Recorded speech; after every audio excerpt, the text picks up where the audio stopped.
Clarissa adalah wanita yang, di atas kertas, memiliki segalanya. Dia adalah pewaris tunggal sekaligus direktur utama dari Sentosa Abadi, sebuah korporasi properti raksasa yang dibangun oleh ayahnya dari nol. Clarissa tidak hanya mewarisinya, dia mengembangkannya. Di usianya yang 30-an, dia dihormati sebagai pengusaha wanita yang cerdas, tangguh, namun tetap santun. Kehidupannya tampak sempurna, dilengkapi dengan seorang suami yang tampan, Rangga. Rangga adalah cinta pertama Clarissa. Mereka bertemu di universitas. Rangga datang dari keluarga sederhana, namun memiliki ambisi yang membara.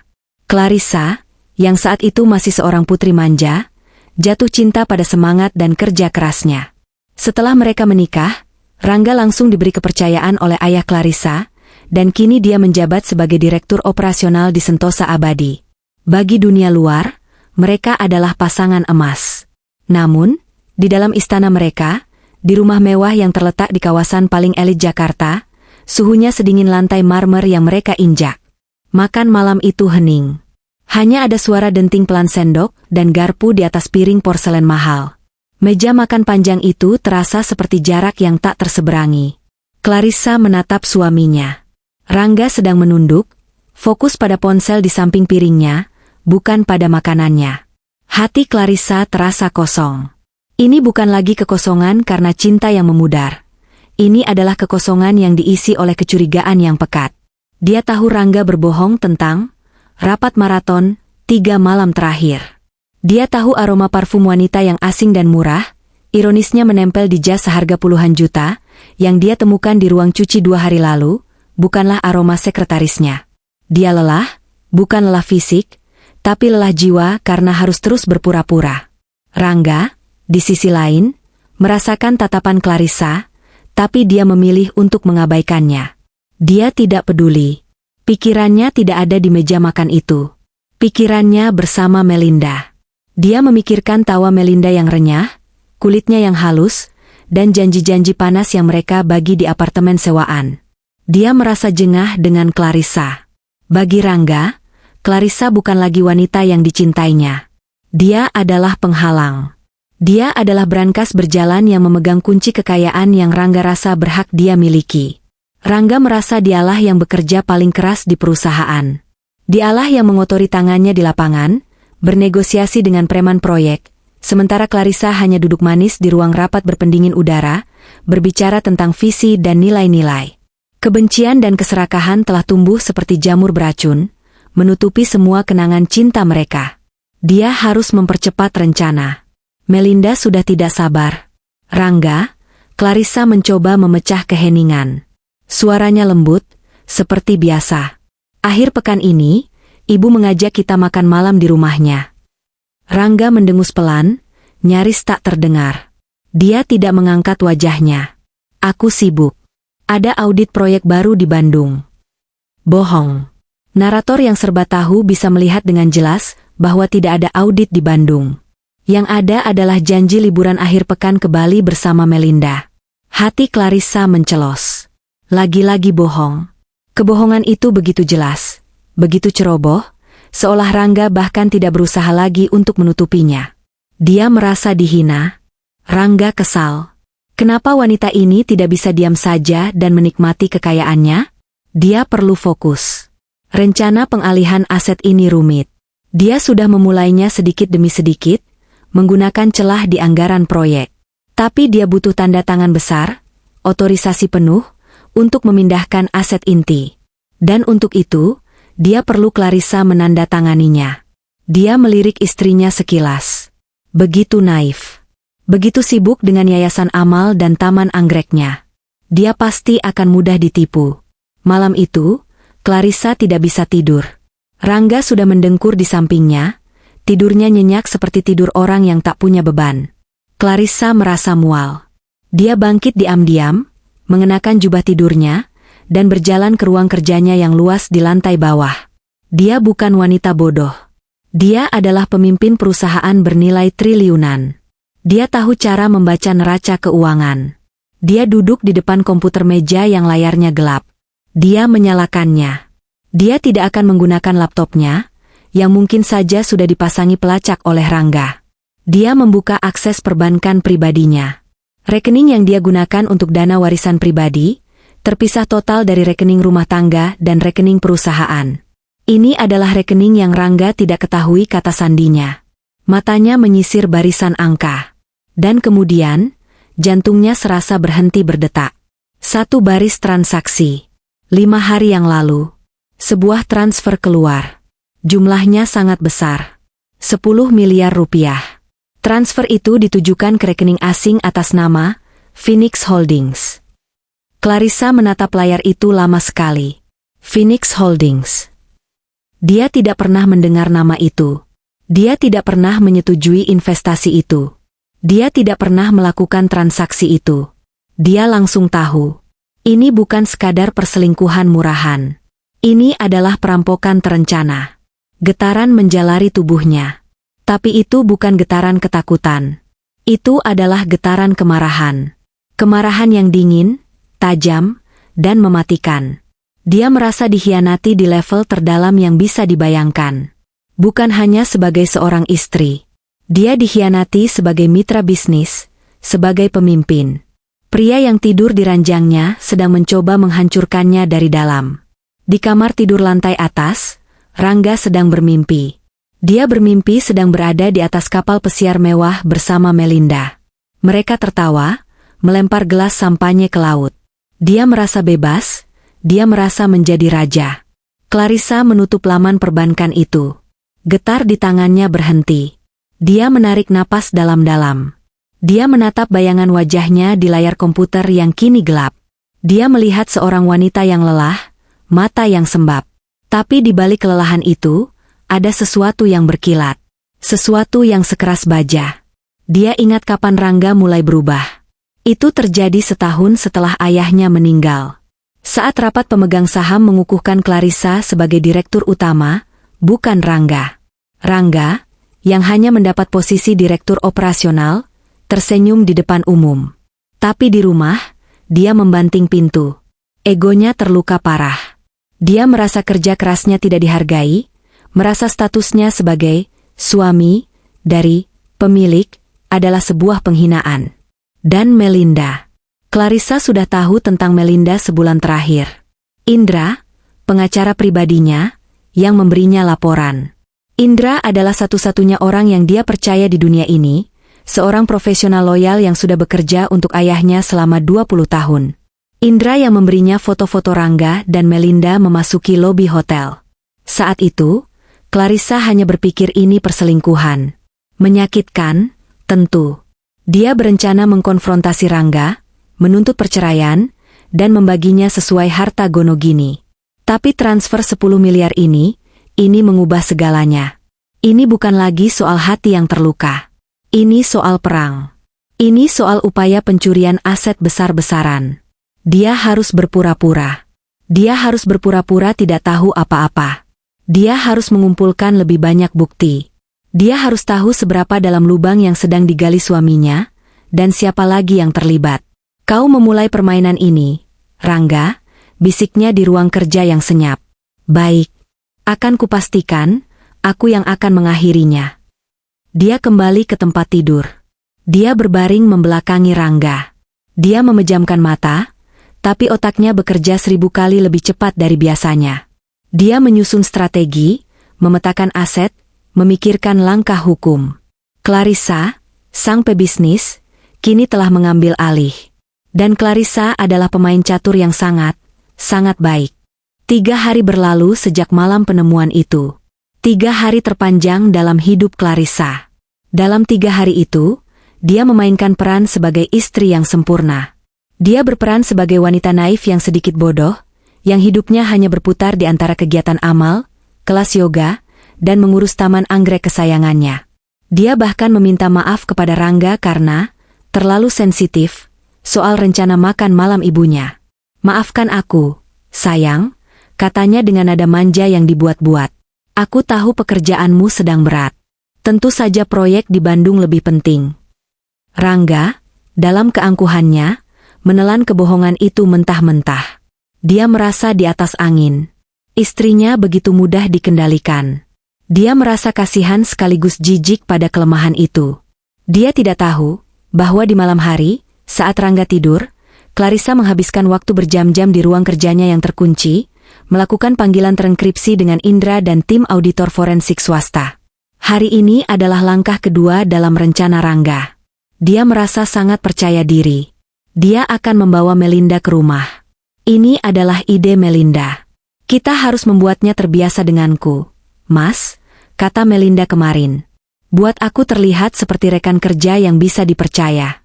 Jika perlu, buat aku jadi asisten pribadinya. Semakin dekat aku dengannya, semakin mudah kita mendapatkan akses penuh. Melinda sendiri merasa sangat gugup, namun juga luar biasa bersemangat. Dia akan memasuki istana itu.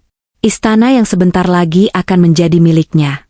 Dia menghabiskan waktu 2 jam untuk berdandan. Dia memakai gaun terbaiknya, gaun sederhana berwarna krem yang dibelikan Rangga. Dia ingin terlihat profesional, bersih, namun tetap memikat. Dia ingin Clarissa melihat apa yang tidak lagi dimiliki wanita itu, masa muda dan kesegaran. Malam itu, bel pintu berbunyi. Clarissa, yang sudah diberitahu Rangga akan membawa rekan kerja yang butuh bantuan, berjalan santai membuka pintu. Jantungnya berdebar kencang, tapi wajahnya tetap tenang. Di sana, di depan pintu mewahnya, berdiri Rangga. Dia tersenyum lebar, senyum palsu yang kini membuat perut Clarissa mual. Dan di sampingnya, berdiri seorang wanita muda. Wanita yang sama persis dengan foto di laporan Indra. Melinda. Sayang, kata Rangga, suaranya dibuat seramah mungkin. Dia merangkul pinggang Clarissa. Kenalkan, ini Melinda. Dia rekan kerja baru di divisi keuangan. Dia baru pindah ke kota ini, dan menghadapi beberapa masalah dengan apartemennya. Aku pikir, sebagai atasan yang baik, kita bisa membantunya. Clarissa memfokuskan pandangannya pada Melinda. Dia tersenyum. Senyum yang telah dia latih di depan cermin selama 3 hari.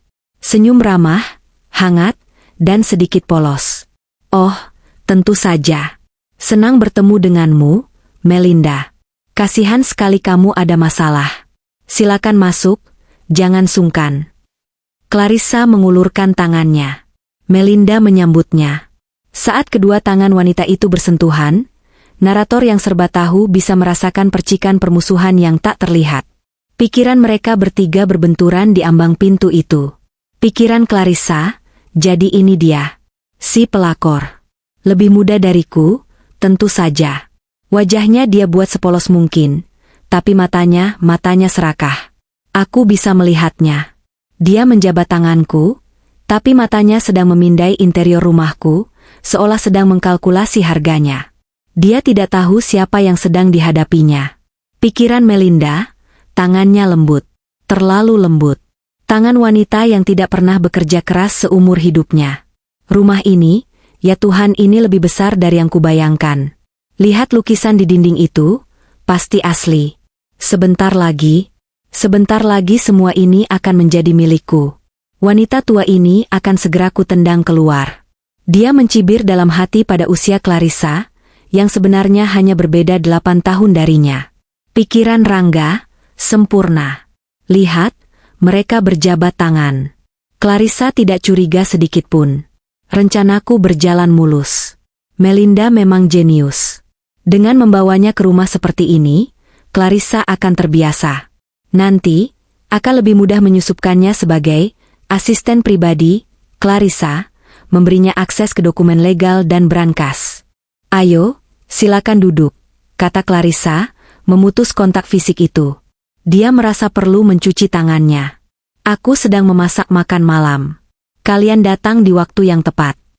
Wah, merepotkan sekali, Bu Clarissa, kata Melinda, suaranya dibuat semanis mungkin, penuh hormat palsu. Panggil saja Clarissa.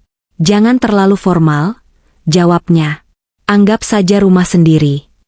Tentu saja akan kuanggap rumah sendiri, batin Melinda. Clarissa sudah menyiapkan makan malam. Dia sengaja memasak oseng mercon, masakan pedas favorit Rangga. Ini adalah bagian dari sandiwaranya. Dia ingin terlihat seperti istri yang berdedikasi. Mereka duduk di meja makan yang sama di mana 3 hari lalu Clarissa merasakan kehampaan. Kini, meja itu terasa sesak oleh kebohongan. Ini luar biasa, Bu, maksud saya, Clarissa, puji Melinda setelah mencicipi masakan. Dan rumah ini indah sekali. Bapak Rangga sangat beruntung memiliki Anda. Anda cantik, pintar masak, dan baik hati. Pujian itu meluncur begitu saja, terasa licin dan palsu. Clarissa tertawa kecil. Ah, kamu bisa saja. Yang hebat itu Rangga. Dia pekerja keras, dia melirik suaminya, yang sedang tersenyum puas. Obrolan mengalir.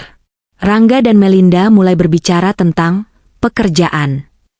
Mereka sengaja menggunakan istilah-istilah teknis keuangan yang rumit, membahas analisis pasar, arbitrase, dan leverage. Mereka sedang pamer, sekaligus secara halus mencoba membuat Clarissa merasa bodoh dan tersisih dari dunianya sendiri. Ironisnya, narator serba tahu mencatat bahwa Clarissa lah yang memegang gelar master keuangan dari luar negeri. Dia yang menandatangani cek gaji mereka. Dia yang memimpin rapat strategi tingkat tinggi perusahaan. Dia memahami setiap istilah yang mereka gunakan. Dia bahkan menemukan 3 kesalahan fatal dalam analisis pasar yang baru saja dibanggakan oleh Melinda.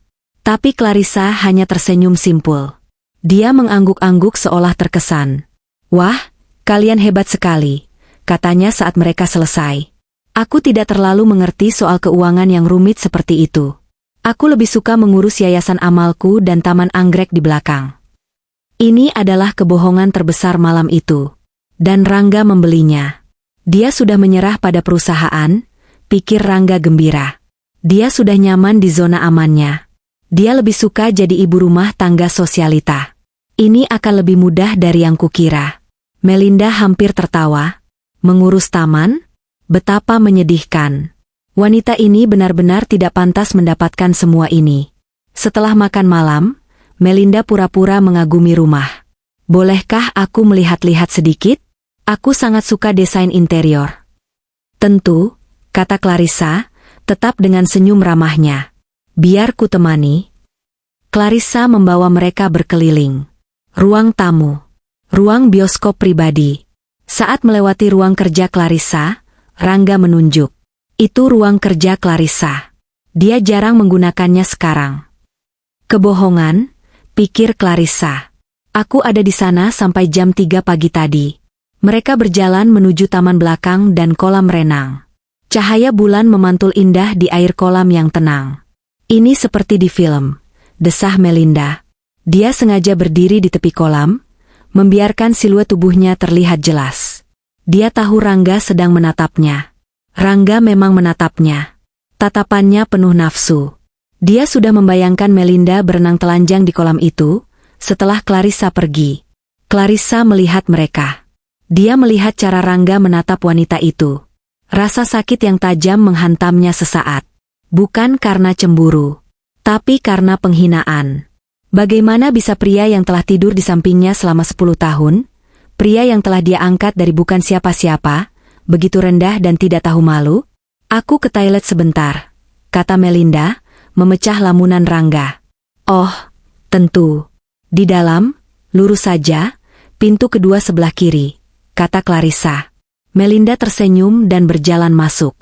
Narator tahu dia tidak benar-benar ingin ke toilet. Dia ingin melihat bagian dalam rumah, khususnya kamar tidur utama. Saat Melinda menghilang di dalam, ponsel Clarissa bergetar pelan di saku jubah rumahnya. Sebuah pesan singkat dari Indra. Clarissa membukanya sambil berpura-pura memeriksa tanaman di dekat kolam. Isi pesan itu, C. Data terkonfirmasi. Melinda. Nama asli, Amelia Sari.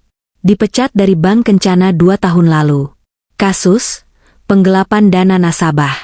Kasus ditutup diam-diam, bank tidak mau nama buruk. Dia ahlinya perusahaan cangkang. Phoenix Holdings adalah ciptaannya. Dia otaknya, bukan Rangga. Rangga hanya bonekanya. Hati-hati, C. Dia berbahaya. Tangan Clarissa gemetar sedikit. Dia langsung menghapus pesan itu. Informasi ini mengkonfirmasi segalanya. Ini bukan sekadar perselingkuhan yang dibumbui keserakahan. Ini adalah operasi kriminal terencana. Rangga, suaminya, telah membawa seorang kriminal profesional, seorang penggelap ulung, ke dalam rumahnya untuk menghancurkannya. Melinda kembali dari dalam rumah. Dia tersenyum lebih lebar. Dia telah berhasil mengintip kamar tidur utama. Kamar yang sangat besar. Lemari pakaian yang penuh barang mahal. Aku akan membakar semua baju wanita itu nanti. Maaf lama, katanya. Tidak masalah, kata Clarissa. Malam itu akhirnya berakhir. Rangga mengantar Melinda ke pintu depan. Terima kasih sudah mengundangnya, sayang, kata Rangga pada Clarissa, setelah Melinda masuk ke dalam taksi online. Kamu memang istri yang paling pengertian di dunia. Dia mencondongkan tubuh dan mencium kening Clarissa. Ciuman itu terasa seperti es kering yang membakar kulitnya. Clarissa harus menahan keinginan untuk menyeka bekas bibirnya.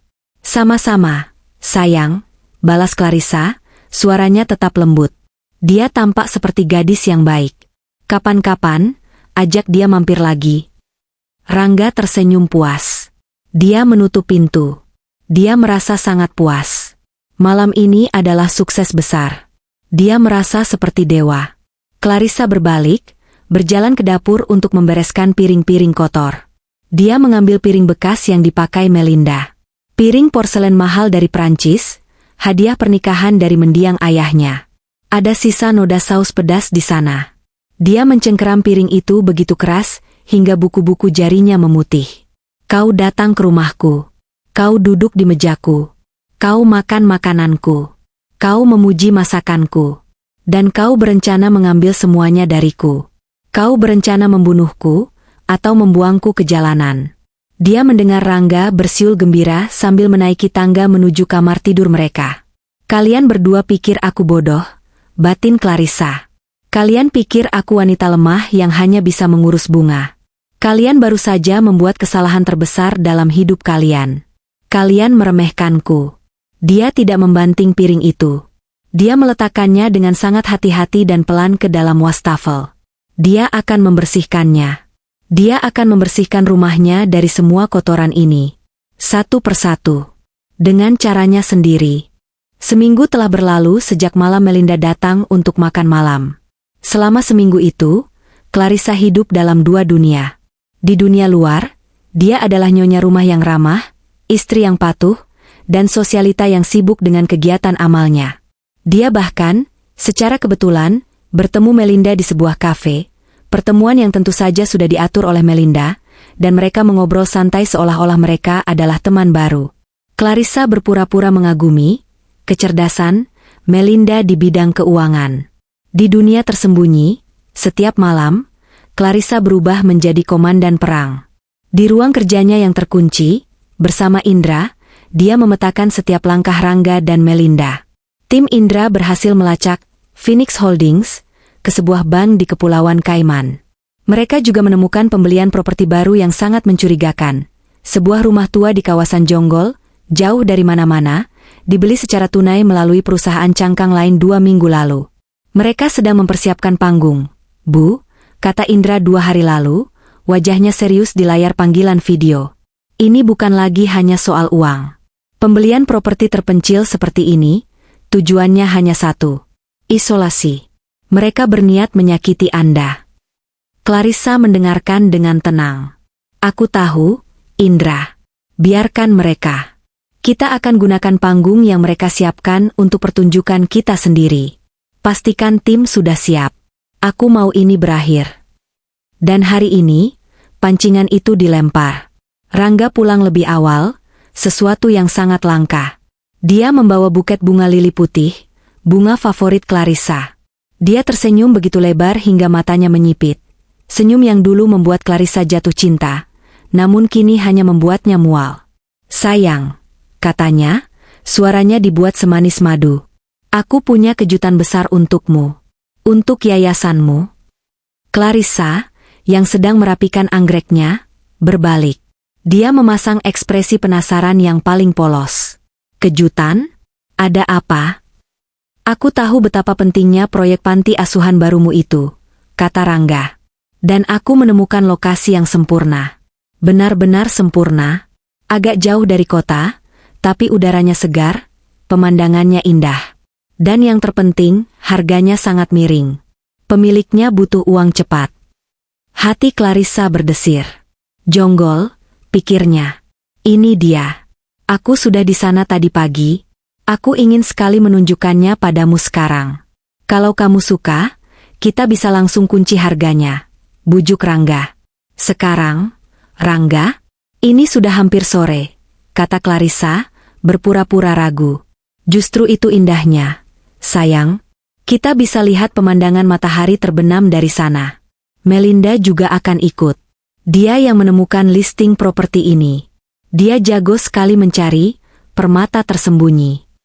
Pikiran Clarissa berputar cepat. Melinda akan ikut. Tentu saja. Si penggelap itu. Mereka akan melakukannya berdua. Ini sempurna. Baiklah, kata Clarissa sambil tersenyum. Kalau begitu, ayo kita lihat. Aku ganti baju dulu. Dia naik ke kamarnya. Dia tidak berganti baju. Dia hanya mengambil blazer linen berwarna krem. Sebelum memakainya, dia menyentuh bros emas berbentuk bunga anggrek yang tersemat di kerahnya. Itu adalah bros peninggalan ibunya, yang telah dimodifikasi secara ahli oleh tim teknisi Indra. Sebuah mikrofon berdaya tinggi dan pelacak GPS tersembunyi di dalamnya. Dia menekan kelopak emas itu 3 kali dengan cepat. Sebuah sinyal senyap terkirim ke ponsel Indra. Pertunjukan dimulai. Perjalanan itu memakan waktu hampir 2 jam. Mobil mewah mereka meninggalkan gemerlap Jakarta, melaju di jalan tol, lalu keluar menuju jalan-jalan pedesaan yang semakin sempit dan rusak. Melinda duduk di kursi depan bersama Rangga yang menyetir. Clarissa duduk sendirian di belakang. Di kursi depan, Rangga dan Melinda tak henti-hentinya mengobrol. Mereka bersikap seolah-olah sedang menghibur Clarissa, menunjuk ke sawah-sawah dan bukit-bukit. Pikiran Rangga dipenuhi euforia. Dia merasa seperti pemangsa yang menggiring mangsanya ke sarang. Dia melirik Clarissa dari kaca spion. Wanita itu sedang menatap keluar jendela, tampak tenang, mungkin sedikit bosan. Bodoh, pikir Rangga. Dia sama sekali tidak curiga. Dia pikir ini benar-benar soal panti asuhan. Betapa mudahnya. Dia membayangkan nanti malam, setelah semuanya selesai, dia dan Melinda akan merayakannya di apartemen mereka. Pikiran Melinda lebih kejam. Dia merasa muak dengan sandiwara ini. Dia harus berpura-pura baik pada wanita yang paling dia benci. Dia membayangkan bagaimana wajah Clarissa akan berubah dari senyum naif menjadi teror murni. Sebentar lagi, wanita tua. Sebentar lagi kau akan tahu siapa sebenarnya aku. Kau akan berlutut di hadapanku. Dia mengepalkan tangannya di pangkuannya, kuku-kukunya menancap di telapak tangannya. Pikiran Clarissa, di kursi belakang, sedingin es. Dia sedang menghitung. Dia menghitung jarak dari pos polisi terdekat, yang baru saja mereka lewati 10 kilometer lalu. Dia menghitung jumlah tikungan tajam. Dia mendengarkan obrolan Rangga dan Melinda, mencatat setiap janji palsu tentang udara bersih untuk anak-anak panti. Dia memikirkan Indra dan timnya. Mereka pasti sedang mengikuti, 3 kilometer di belakang, tidak terlalu dekat, tidak terlalu jauh. Dia menyentuh bros di kerahnya. Aku di dalam sangkar, Indra. Dan kedua harimau itu bersamaku. Jangan sampai lepas.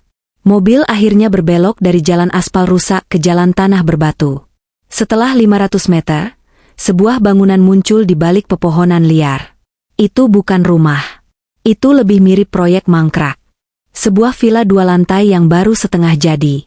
Dindingnya belum diplester, banyak batang besi mencuat di sana-sini. Rumput liar tumbuh setinggi pinggang.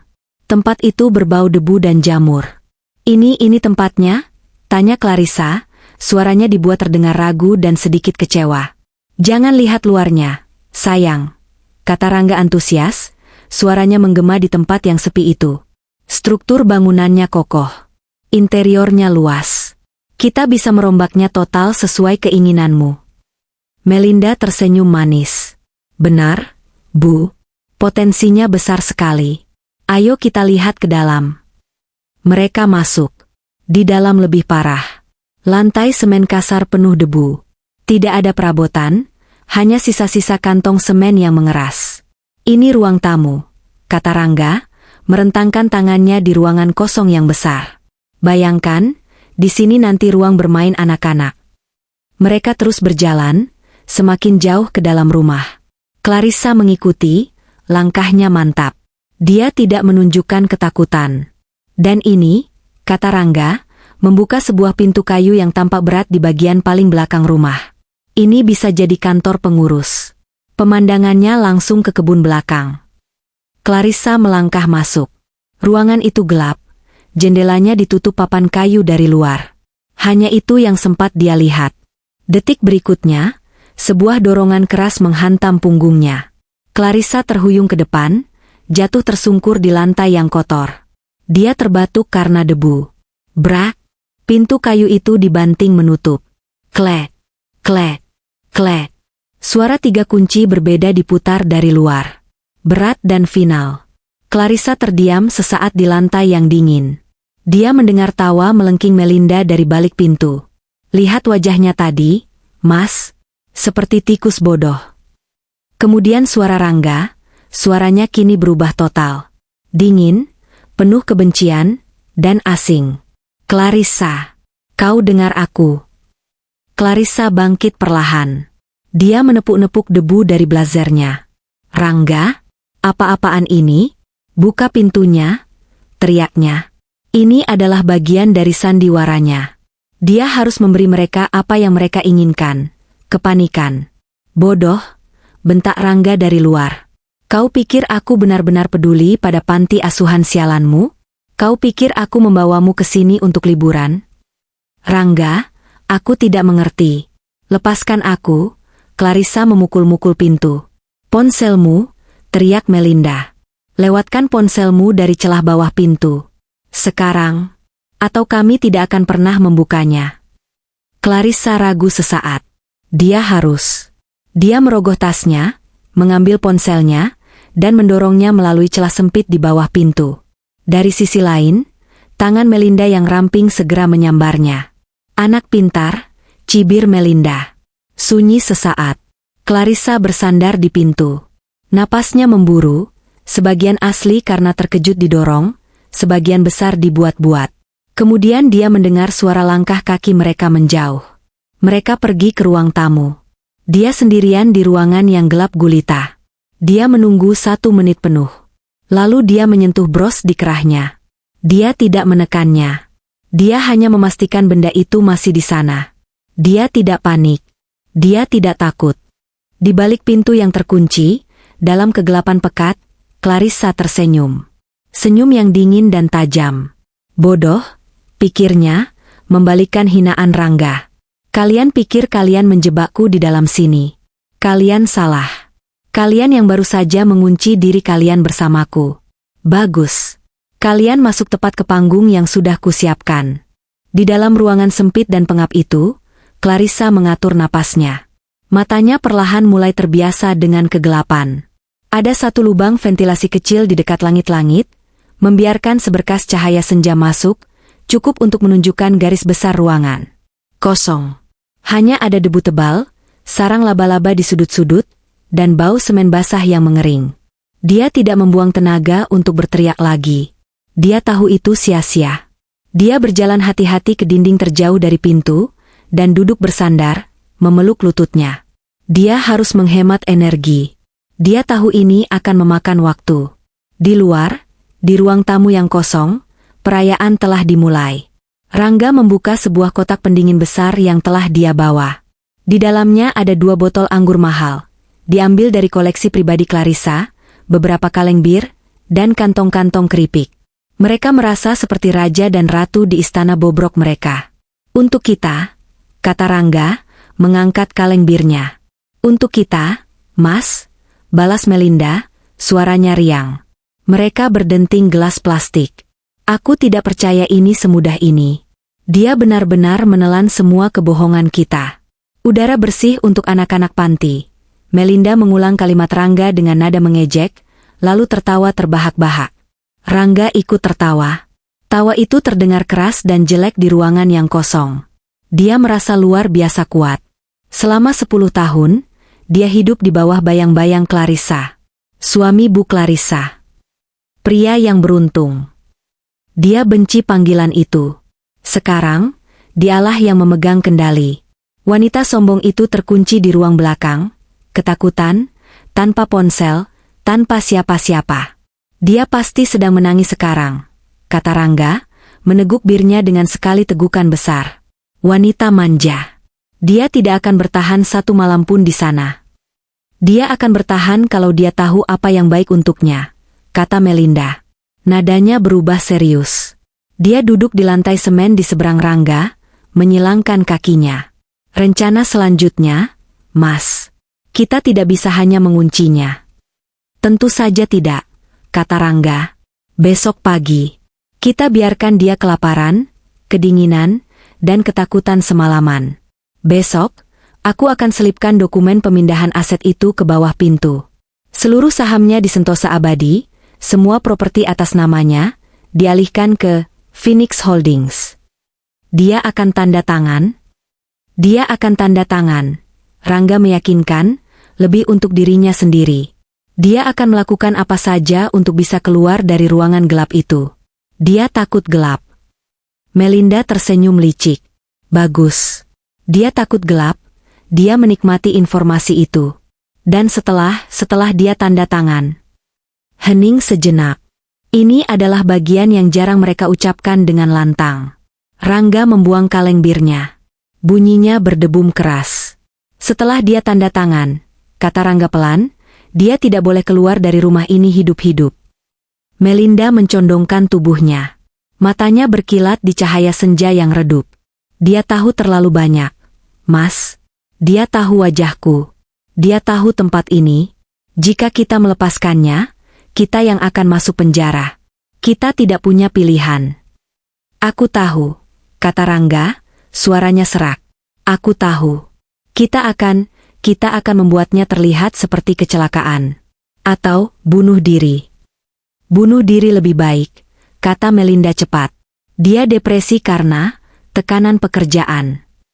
Dia melarikan diri ke tempat terpencil ini, lalu mengakhiri hidupnya. Tidak akan ada yang curiga. Bagaimana caranya? Mudah, kata Melinda. Nadanya santai, seolah sedang membahas resep masakan. Setelah dokumen legal dan sudah diproses bank, kita menemukannya. Kita bisa membuatnya terlihat seperti gantung diri. Atau minum racun. Aku bisa mendapatkan sesuatu yang tidak terdeteksi saat otopsi. Temanku ada yang bekerja di laboratorium kimia. Rangga menatap wanita di depannya. Wanita muda yang terlihat polos ini baru saja merencanakan pembunuhan dengan begitu tenang. Sebagian dari dirinya merasa ngeri, tapi bagian terbesarnya merasa kagum. Melinda adalah pasangan yang sepadan untuk ambisinya. Tidak seperti Clarissa yang lemah dan penuh moral. Ya, kata Rangga. Ya, bunuh diri. Itu sempurna. Kita akan tulis surat wasiat palsu. Menyerahkan segalanya padaku. Suaminya yang berduka, dia mulai menyukai ide itu. Dia membayangkan dirinya di pemakaman, menangis palsu, sementara semua orang menenangkannya. Dia akan menjadi duda kaya raya yang tragis. Dan tidak ada yang akan pernah menemukan kita, tambah Melinda. Uangnya akan ada di Kaiman. Kita bisa pergi kemana saja. Memulai hidup baru. Hanya kita berdua. Dia merangkak mendekati Rangga, duduk di pangkuannya, dan menciumnya dalam-dalam. Kita akan mendapatkan semua yang pantas kita dapatkan, sayang. Di dalam ruangan gelap, Clarissa duduk tak bergerak. Bros di kerahnya menangkap setiap kata. Setiap tawa. Setiap desahan. Setiap detail rencana pembunuhan mereka. Di lokasi lain, 3 kilometer jauhnya, di dalam sebuah van panel hitam tanpa jendela yang diparkir di balik rimbunan pohon karet. Suasana sangat tegang. Van itu dipenuhi peralatan elektronik canggih. Indra duduk di depan monitor audio, mengenakan headphone berkualitas tinggi. Di sampingnya, Gita, sahabat terdekat Clarissa, duduk dengan tangan tergenggam erat, wajahnya pucat pasi. Gita adalah seorang desainer interior yang ceria dan blak-blakan. Dialah yang pertama kali curiga pada Rangga. Clarissa memintanya untuk bergabung dengan Indra hari ini, sebagai saksi. Gita baru saja mendengar setiap kata. Ya Tuhan. Bisik Gita, Air mata mengalir deras di pipinya. Dia menutup mulutnya untuk meredam isak tangis. Indra, mereka benar-benar akan membunuhnya. Mereka monster. Kita harus masuk. Kita harus mengeluarkan Clarissa dari sana sekarang. Gita panik, dia hendak membuka pintu van. Tangan Indra bergerak cepat, mencengkeram lengan Gita. Cengkeramannya kuat, tanpa emosi. Tenang, Bu Gita. Tenang, pekik Gita tertahan. Sahabatku akan dibunuh di dalam sana, dan kau bilang tenang. Dengarkan aku, kata Indra, suaranya tetap datar, matanya tidak beralih dari layar. Ini adalah rencana Bu Clarissa. Dia tahu ini risikonya. Dia ingin mereka mengatakan ini. Dia butuh mereka mengatakannya.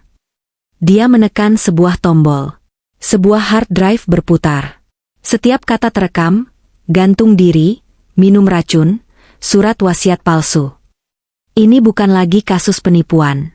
Ini adalah rekaman lengkap dari konspirasi pembunuhan berencana. Kita mendapatkan mereka. Tapi Clarissa. Tim keamanan, kata Indra, menunjuk ke monitor lain yang menunjukkan titik-titik GPS. Tim Alpha ada 1 kilometer di utara. Tim Bravo 1 kilometer di selatan. Mereka siap bergerak kapan saja atas perintahku. Dan aku tidak akan memberi perintah sampai Bu Clarissa memberi sinyal bahaya, atau sampai kita siap untuk babak akhir. Pikiran Indra bekerja dengan presisi seorang ahli bedah. Dia tidak merasakan kepanikan Gita. Dia merasakan kemarahan yang dingin. Dia telah mengabdi pada keluarga Clarissa seumur hidupnya. Mendiang ayah Clarissa telah menyelamatkan keluarganya dari kemiskinan. Kesetiaannya pada Clarissa mutlak. Mendengar bajingan itu, Rangga, merencanakan pembunuhan wanita yang telah memberinya segalanya. Indra bersumpah dalam hati, dia akan memastikan Rangga membusuk di penjara. Bu Clarissa bukan wanita lemah, Bu Gita, kata Indra. Dia adalah pejuang. Dia sedang berperang sekarang. Dan dia sedang menang. Tugas kita adalah memastikan dia keluar dari perang ini tanpa satu goresan pun. Gita menatap Indra, lalu mengangguk pelan. Dia menyeka air matanya, mencoba menguatkan diri. Apa yang kita lakukan sekarang? Sekarang, kata Indra, kita menunggu. Dan kita terus merekam. Kembali ke rumah kosong. Malam telah tiba. Suara jangkrik dan binatang malam terdengar nyaring dari luar. Di ruang tamu, Rangga dan Melinda telah menghabiskan kedua botol anggur. Mereka tertidur di lantai semen, berpelukan di dalam kantong tidur yang mereka bawa, kelelahan setelah perayaan mereka. Mereka tidur nyenyak, seperti bayi. Di dalam ruang penyekapan, Clarissa belum tidur. Dia tidak bisa tidur. Dia telah mendengar semuanya. Dia tidak merasa takut. Rasa takutnya telah menguap, digantikan oleh sesuatu yang jauh lebih gelap dan lebih kuat. Kejijikan. Dia jijik pada pria yang pernah berbagi ranjang dengannya. Dia jijik pada wanita yang menjabat tangannya dan memakan masakannya. Dia jijik pada kelemahan mereka, keserakahan mereka yang begitu dangkal. Mereka akan membunuhnya. Gantung diri. Atau racun. Clarissa meraba bros di kerahnya. Dia bertanya-tanya apakah Indra dan Gita mendengarnya. Dia yakin mereka mendengarnya. Dia menarik napas dalam-dalam, merasakan udara berdebu memenuhi paru-parunya. Dia memikirkan ayahnya. Ayahnya pernah berkata, bisnis adalah perang, Clarissa. Jangan pernah menembakkan peluru pertama. Tapi pastikan, kau yang menembakkan peluru terakhir. Peluru pertama sudah ditembakkan, pikir Clarissa dalam kegelapan. Mereka menembak saat mereka mentransfer 10 miliar itu. Mereka menembak lagi saat mereka mendorongku ke ruangan ini. Mereka menembak lagi saat mereka merencanakan kematianku. Dia bersandar di dinding yang dingin. Dia memejamkan mata. Besok, pikirnya. Besok, saat mereka menyelipkan dokumen itu ke bawah pintu. Saat itulah giliranku menembak. Pagi datang membawa cahaya kejam. Matahari menembus celah-celah di bangunan yang belum selesai itu, menyorot debu yang beterbangan. Bagi Clarissa di dalam ruang sekapannya, pagi hanya berarti udara yang berubah dari dingin menggigit menjadi panas yang pengap. Dia tidak tidur. Dia duduk tegap, bersandar di dinding, mendengarkan. Di luar, Di ruang tamu, Rangga terbangun dengan kepala berdenyut. Sisa anggur semalam meninggalkan rasa pahit di mulutnya. Melinda menggeliat di sampingnya, mengerang pelan. "Pagi, calon miliarder," kata Rangga serak, mencoba tersenyum. Melinda membuka matanya. Dia tidak tersenyum. "Sudah jam berapa?" tanyanya ketus. "Ayo kita selesaikan ini. Aku mau pergi dari tempat bau ini." Rangga bangkit, meregangkan tubuhnya yang kaku. Rasa pusing karena alkohol dengan cepat digantikan oleh gelombang adrenalin. Hari ini adalah hari hidupnya berubah. Dia merasa seperti dewa yang akan menentukan takdir. Dia berjalan ke mobil, mengambil tas dokumen kulit yang tebal. Inilah naskah kemenangannya. Puluhan lembar kertas legal yang disiapkan oleh pengacara bayaran Melinda, siap untuk mentransfer setiap aset, setiap saham, setiap rupiah dari Clarissa ke Phoenix Holdings. Dia berjalan ke pintu kayu tempat Clarissa dikurung. Melinda mengikutinya, menyilangkan tangan di dada, menonton. Rangga mengetuk pintu dengan keras. "Selamat pagi, sayang. Tidurmu nyenyak di hotel bintang 5-mu?" Tidak ada jawaban dari dalam. "Oh, ayolah, Clarissa," kata Rangga lagi, nadanya mengejek. "Aku tahu kau sudah bangun. Aku punya sesuatu untukmu. Tiket kebebasanmu." Dia mendengar suara gerakan di dalam. Clarissa, yang telah berdiri begitu mendengar langkah kaki mereka, kini bersandar di pintu. "Rangga, lepaskan aku," suara Clarissa terdengar. Itu adalah suara yang sempurna. Serak, sedikit gemetar, persis seperti suara orang yang ketakutan dan putus asa. Hati Rangga membengkak oleh arogansi. Dia berhasil. Dia telah mematahkannya. "Aku akan melepaskanmu." "Tentu saja," kata Rangga, suaranya kini berpura-pura lembut. "Aku tidak sejahat itu. Tapi ada syaratnya. Bisnis adalah bisnis. Kan? Aku akan menyelipkan beberapa dokumen dari bawah pintu. Tanda tangani semuanya. Di setiap halaman yang ditandai. Setelah itu, aku akan memberimu sebotol air dan roti. Dan jika tanda tanganmu benar, sore nanti kau bebas." "Dokumen apa?" tanya Clarissa. "Hanya formalitas," kata Rangga enteng. "Pengalihan beberapa aset. Anggap saja ini pesangonmu karena sudah menjadi istri yang buruk." Kau mengambil semuanya dariku?"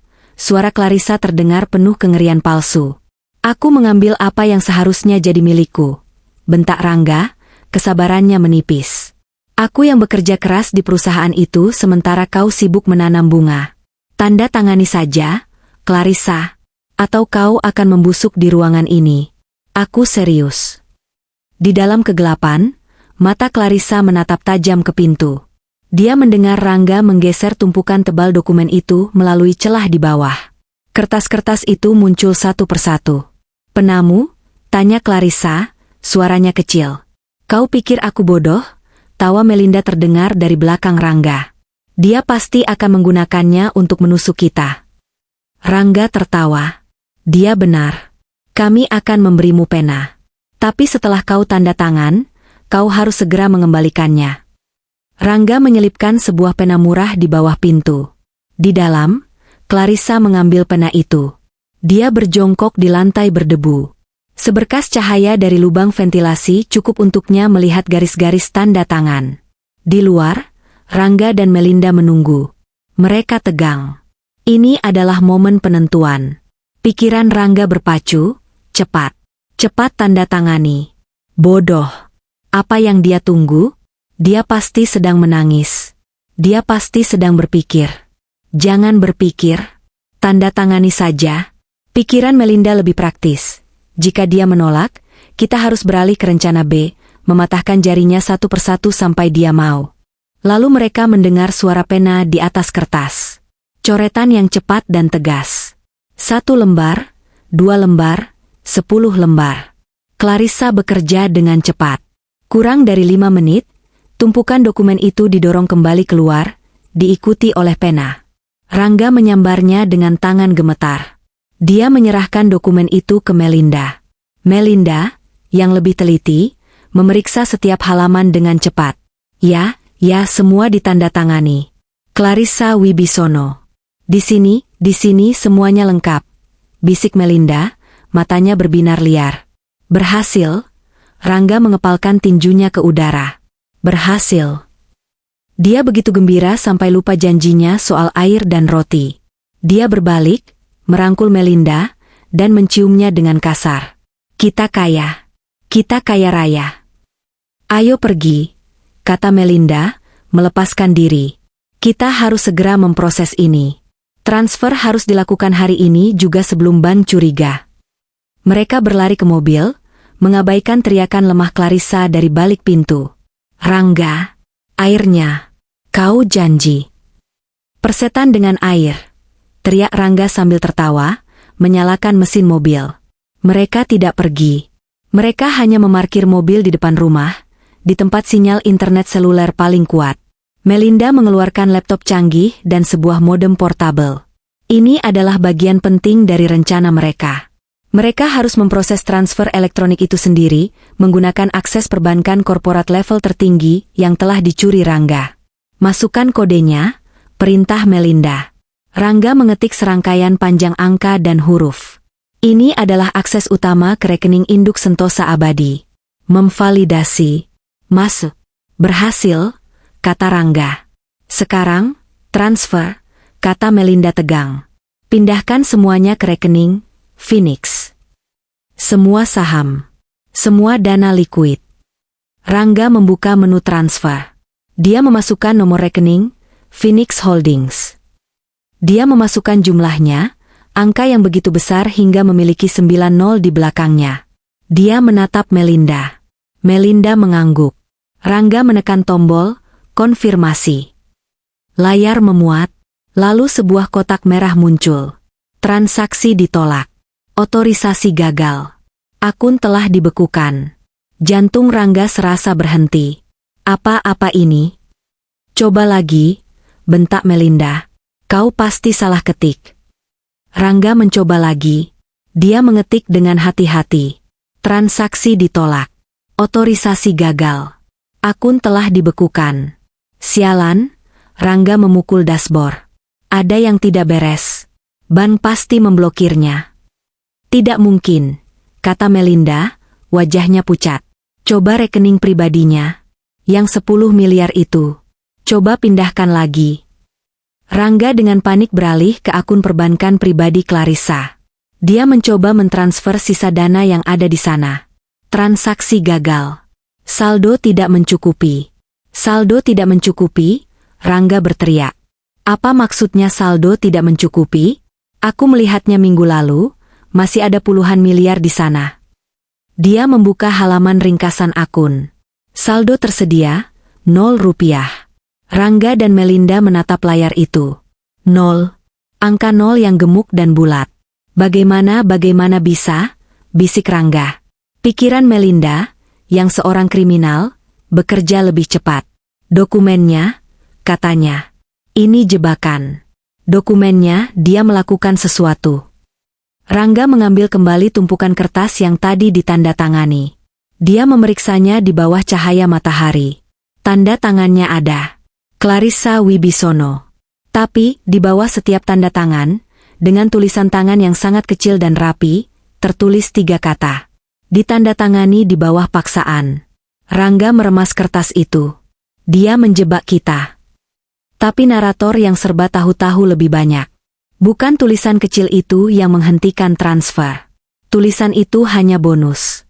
Apa yang tidak diketahui Rangga dan Melinda adalah bahwa 3 hari lalu, tepat setelah Clarissa menemukan transfer 10 miliar pertama, dia telah bertindak. Dia tidak hanya menelepon Indra. Dia, sebagai pemegang saham mayoritas, telah mengadakan rapat umum pemegang saham luar biasa, RUPSLB, secara darurat melalui panggilan konferensi video. Indra, yang memegang kuasa hukum dari beberapa pemegang saham minoritas lainnya, memastikan quorum tercapai. Dalam rapat 15 menit itu, Clarissa, dengan alasan audit internal mendadak untuk mencegah penipuan, mengusulkan mosi.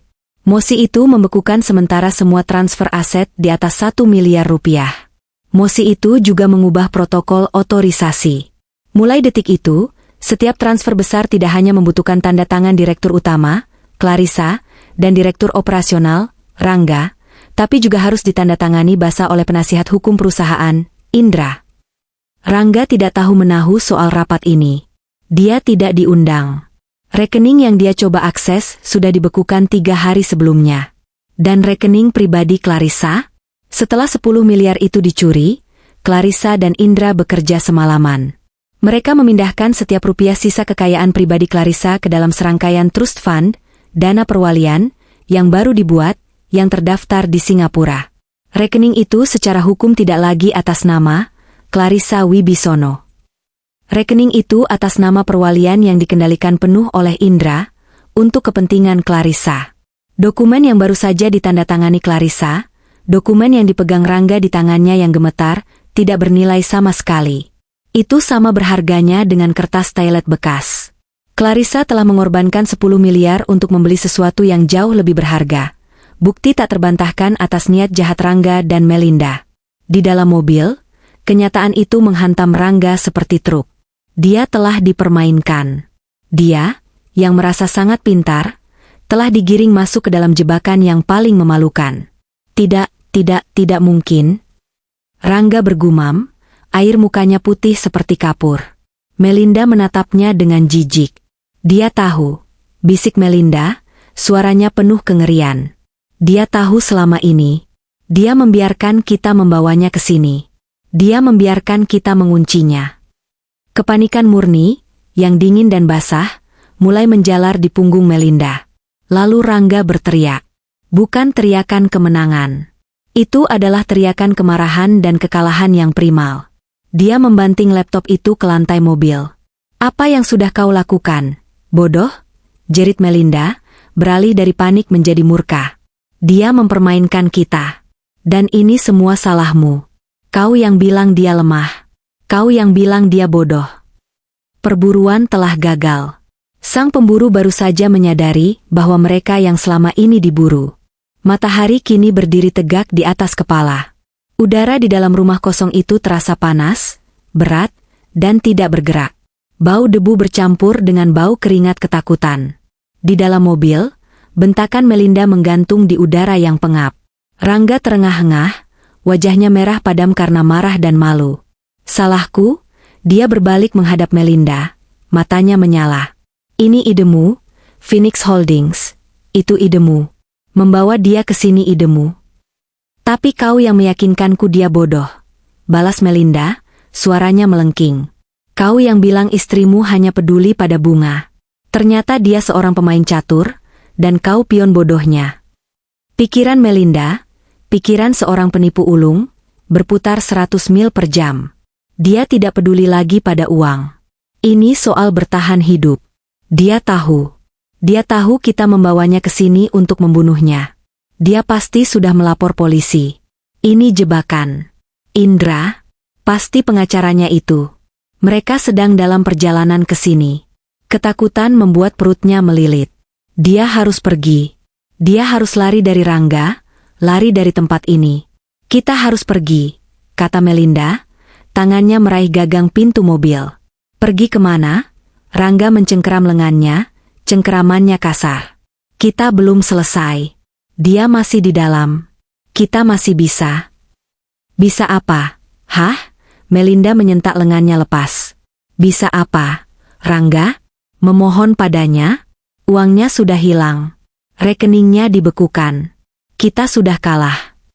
Tidak, raung Rangga. Egonya yang hancur menolak untuk menerima kenyataan. Dia tidak mungkin kalah dari Clarissa. Tidak mungkin. Aku akan membuatnya memberitahu kita di mana uangnya. Dia akan bicara. Dia keluar dari mobil, membanting pintu begitu keras hingga kacanya bergetar. Dia berjalan terhuyung-huyung kembali ke pintu kayu tempat Clarissa disekap. Clarissa? Dia menggedor pintu dengan tinjunya. Buka pintunya. Aku tahu kau mendengarku. Katakan di mana uangnya. Di mana kau sembunyikan uangnya? Tidak ada jawaban dari dalam. Hanya keheningan. Keheningan itu membuatnya semakin gila. Dia menendang pintu. Jawab aku, Jalang. Atau aku akan membakar tempat ini bersamamu di dalamnya. Melinda berlari menyusulnya, menarik-narik lengan Rangga. Hentikan, bodoh. Kau hanya memperburuk keadaan. Kita harus pergi dari sini. Sekarang. Aku tidak akan pergi tanpa uang itu. Lupakan uangnya, jerit Melinda. Pikirkan penjara. Jika dia menjebak kita sejauh ini, itu artinya dia punya bukti. Dia mungkin merekam kita. Kata, merekam, itu menghantam Rangga. Dia membeku. Dia teringat percakapannya dengan Melinda semalam. Gantung diri. Minum racun. Narator yang serba tahu melihat keringat dingin membanjiri dahi Rangga. Ya Tuhan. Dia merekam kita. Kepanikan akhirnya mengalahkan amarahnya. Dia menatap Melinda, matanya terbelalak ngeri. Dia mendengar kita semalam.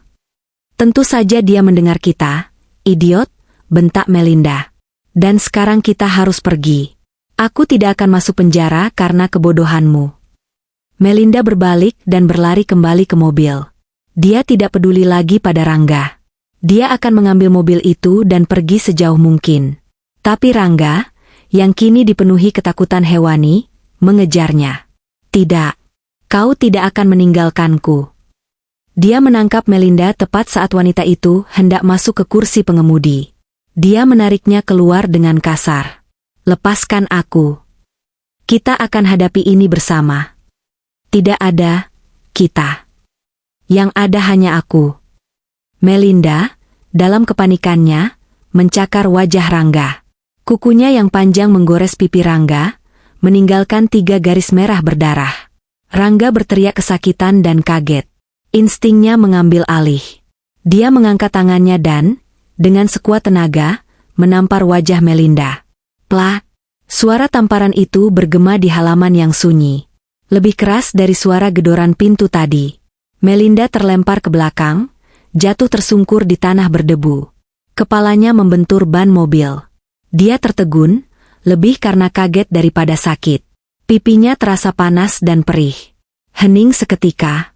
Rangga berdiri terengah-engah, menatap tangannya yang baru saja dia gunakan untuk memukul wanita yang dia cintai. Atau wanita yang dia pikir dia cintai. Melinda perlahan mengangkat kepalanya. Dia menyentuh pipinya. Lalu dia menatap Rangga. Tatapannya bukan lagi tatapan cinta, bukan lagi tatapan marah. Itu adalah tatapan kebencian murni yang dingin. Pikiran Melinda menjadi jernih seketika. Dia memukulku. Bajingan ini memukulku. Cinta, nafsu, kemitraan, semuanya lenyap.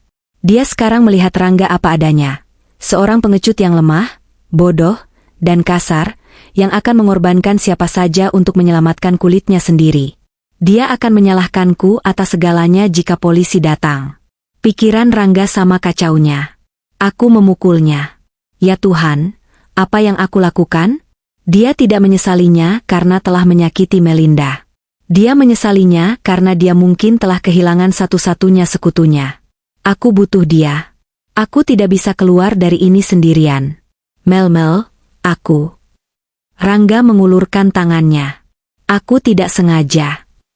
Jangan sentuh aku, desis Melinda. Dia bangkit perlahan, matanya tidak pernah lepas dari Rangga. Dia seperti ular yang siap menyerang. Aliansi mereka telah hancur berkeping-keping, tepat di atas debu dan kerikil di depan rumah penjara mereka. Dan saat itulah, seolah-olah alam semesta memutuskan untuk mengakhiri lelucon kejam ini, sebuah suara baru terdengar. Bukan suara binatang. Bukan suara angin. Itu adalah suara BZZZZZZZT yang tajam dan tiba-tiba. Modem portabel di dalam mobil, yang masih menyala, tiba-tiba mati. Lampu indikatornya padam. Apalagi ini, kata Rangga, suaranya lelah. Melinda meraih ponselnya dari saku. Layar yang tadinya menunjukkan 1 bar sinyal, kini bertuliskan, tidak ada layanan. Sinyalnya hilang. Bisik Melinda. Total. Mati. Rangga memeriksa ponselnya. Sama. Panggilan darurat saja. Di dalam rumah kosong, satu-satunya lampu bohlam yang menyala di langit-langit ruang tamu, yang ditenagai oleh panel surya kecil di atap, berkedip sekali, lalu padam. Mereka terlempar ke dalam kesunyian dan semi kegelapan. Jauh di van komando, 3 kilometer dari sana, Indra menurunkan sebuah saklar. Jammer sinyal aktif, katanya dengan tenang. Tim Alpha, putuskan aliran listrik cadangan. Sekarang. Di rumah kosong, Rangga dan Melinda kini benar-benar terputus dari dunia luar. Tidak ada uang, tidak ada jalan keluar, tidak ada cara memanggil bantuan, dan yang terburuk, di dalam ruangan yang terkunci, Clarissa juga mendengar semuanya. Dia mendengar tamparan itu. Dia mendengar teriakan mereka. Dia mendengar kepanikan mereka. Dan di dalam kegelapan, dia tersenyum. Tahap kedua dari rencananya berjalan sempurna. Mereka pikir mereka adalah pemburu. Mereka pikir dia adalah mangsanya. Mereka salah. Mereka adalah dua ekor tikus yang saling bertarung, tidak sadar bahwa pemilik rumah telah menutup semua pintu dan melepaskan kucingnya.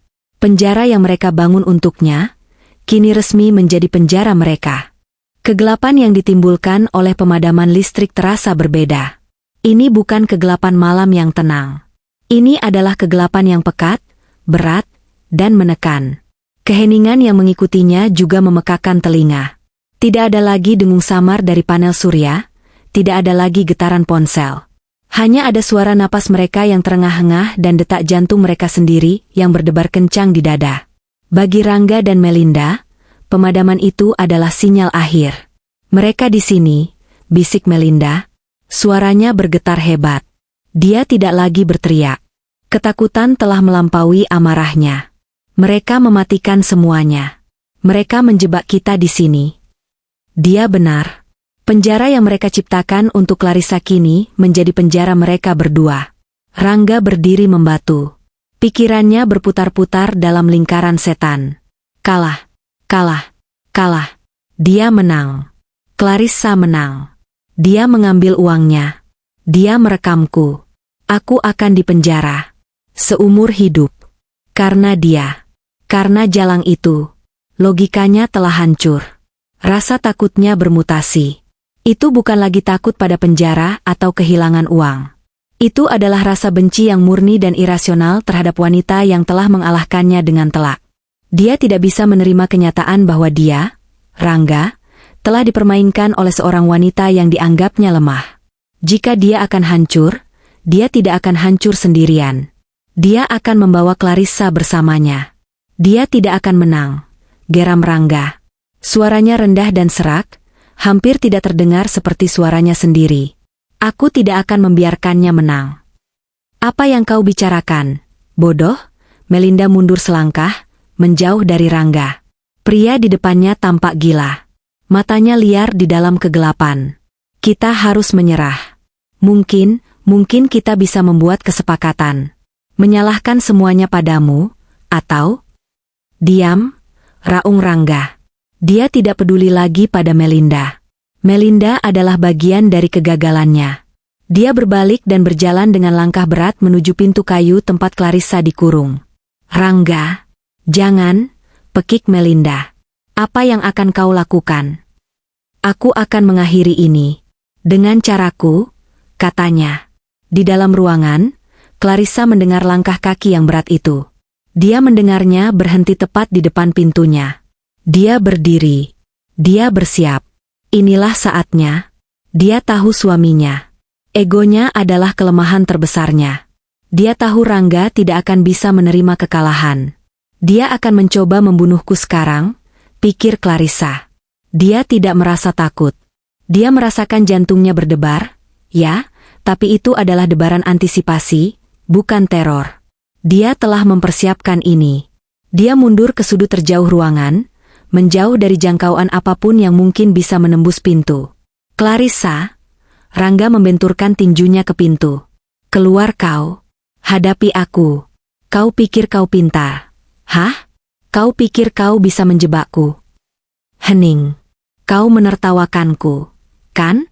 Di dalam sana, teriaknya, suaranya pecah. Kau duduk di sana, menertawakan kebodohanku. Aku akan menghapus senyum itu dari wajahmu selamanya. Melinda menonton dari ruang tamu dengan ngeri. Ya Tuhan, dia benar-benar gila. Dia akan melakukan pembunuhan. Di depan mataku, pikiran kriminalnya dengan cepat menghitung. Jika aku menjadi saksi, jika aku mencoba menghentikannya, Aku bisa jadi saksi kunci. Iya. Aku harus mencoba menghentikannya. Rangga, hentikan. Melinda berlari ke arahnya, menarik-narik lengannya. Kau membuatnya jadi lebih buruk. Mereka di luar. Mereka mendengarkan. Persetan dengan mereka, Rangga mendorong Melinda hingga jatuh ke lantai untuk kedua kalinya. Kali ini, dia tidak peduli. Dia berbalik menghadap pintu kayu solid itu. Dia mundur beberapa langkah. Aku akan membunuhmu, Clarissa, teriaknya. Aku bersumpah, aku akan membunuhmu. Dia mengambil ancang-ancang, mengumpulkan sisa-sisa tenaga dan harga dirinya yang hancur, lalu menghantamkan bahunya ke pintu. Bruk! Pintu itu bergetar hebat. Engselnya mengerang, tapi kayunya solid. Kau tidak bisa bersembunyi selamanya. Dia mundur lagi, bahunya sakit, tapi adrenalin menutupi rasa sakit itu. Dia bersiap untuk hantaman kedua. Di van komando, Indra mendengar suara hantaman pertama melalui mikrofon di bros Clarissa. Dia mendobrak pintu, kata Indra datar. Gita, tetap di van. Kunci pintunya. Indra, tidak. Aku ikut. Itu perintah, Bu Gita. Ini bukan tontonan, kata Indra tegas. Dia memakai rompi anti peluru tipis di balik jaketnya. Tim Alpha, tim Bravo. Masuk. Sekarang. Target utama pria, Rangga. Dia agresif. Lumpuhkan jika perlu. 6 orang pria berbadan tegap, berpakaian serba hitam, bergerak dalam diam dari 2 arah yang berbeda. Mereka adalah tim keamanan swasta terbaik, mantan anggota pasukan khusus, yang telah disewa Indra. Kembali ke rumah. Rangga baru saja akan melancarkan hantaman keduanya ke pintu kamar Clarissa. Dia menarik napas. Braaak. Sebuah suara ledakan kayu yang memekakan telinga menggema di seluruh rumah. Tapi itu bukan pintu kamar Clarissa. Itu adalah pintu depan rumah kosong itu. Pintu depan yang tipis dan lapuk itu hancur berkeping-keping. Ditendang hingga terlepas dari engselnya oleh sepatu bot tempur. Dalam sekejap, kegelapan di ruang tamu terkoyak. 6 lampu sorot berkekuatan tinggi dinyalakan serempak. Cahaya putih yang menyilaukan itu menusuk mata Rangga dan Melinda. Jangan bergerak. Angkat tangan. Rangga membeku. Dia masih dalam posisi setengah berlari menuju pintu kamar Clarissa. Dia berbalik, mengangkat tangannya untuk melindungi matanya yang buta sesaat. Melinda menjerit. Jeritan yang melengking dan penuh teror. Pikiran Rangga kosong. Dia tidak bisa memproses apa yang dilihatnya. Bayangan-bayangan hitam besar bergerak cepat ke arahnya. Dia pikir ini polisi. Habis. Semuanya habis. Pikiran Melinda, sebaliknya, langsung bekerja. Polisi. Bukan. Seragam mereka berbeda. Keamanan swasta. Ini Indra. Ini pengacara itu. Dia langsung menjatuhkan dirinya ke lantai, wajahnya menghadap semen. Dia meletakkan tangannya di atas kepalanya. Jangan tembak. Jangan tembak. Aku korban. Aku korban, teriaknya berulang kali.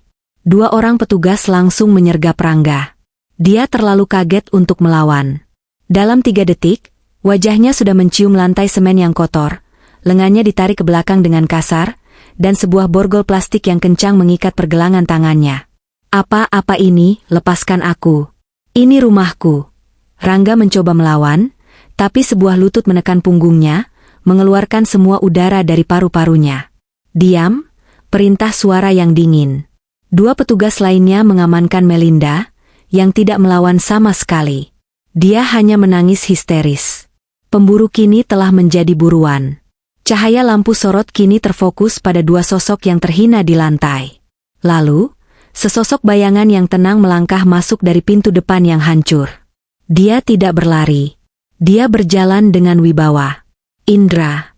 Di belakangnya, menyusul Gita, yang jelas-jelas mengabaikan perintah Indra untuk tetap di van. Gita melihat ke sekeliling ruangan yang kotor, lalu matanya terpaku pada pintu kayu yang masih tertutup di belakang. Clarissa, teriaknya, berlari ke arah pintu itu. Clarissa, kau di dalam? Buka pintunya. Ini Gita, kau aman. Rangga, yang wajahnya menempel di lantai, menoleh. Dia melihat Gita memukul-mukul pintu. Dia masih belum mengerti. Lalu, terdengar suara yang membuat darah Rangga dan Melinda membeku. Klik. Suara kunci yang diputar dari dalam ruangan.